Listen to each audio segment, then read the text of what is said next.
That logo there that you see was done by a guy named Nick Holmes. He works for Antler Company. It's ANTLUR.co on the internet-y thing. That I hear it's catching on, so you might want to check into it.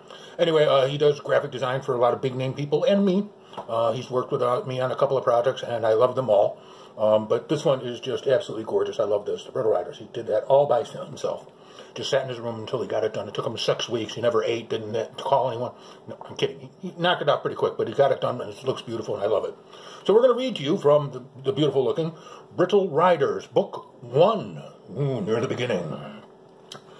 Watcher Urkel and King Grond watched their troops train for the subterranean, dirt-packed lair favored by the fear stands. While the Bajabeth were clearly stronger, the fear stands were faster and had better balance. In the end, they were pretty evenly matched. The fear stands may have been bred for heavy labor, but the Bajabeth have been bred to be miners. Although they didn't mine anymore, they still preferred to live beneath the ground, with Sland being the rare exception.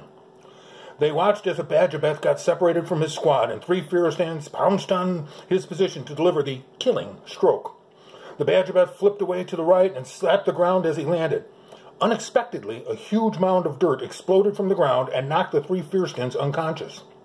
Knack immediately called a halt to the training and walked over to the fallen soldiers. He motioned for a medic and then turned his attention to the Bajabeth. What in the heck was that, trooper?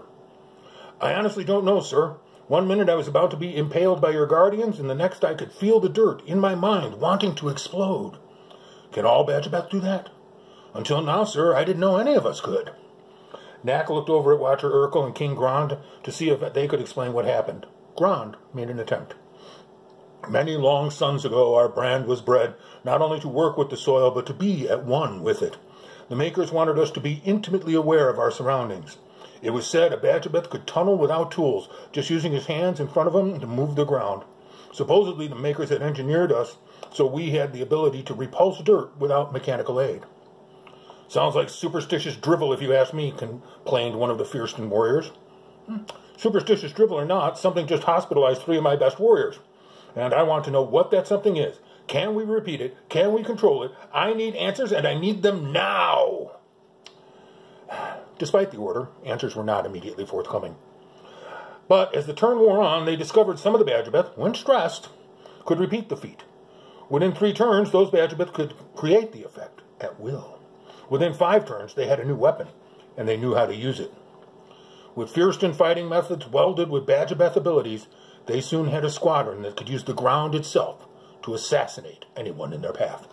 Brittle Riders, Book 1, that's upside down, I don't know. Here we go. The Brittle Riders, Book 1, you'll log in. It's out on Azoth Chem Publishing. You can actually, if you need a 1,200-page version of this to bludgeon someone to death with, you can now get the omnibus version online and buy that and just have it delivered to your house in big brick. You'll notice right away. It's 1,200 pages.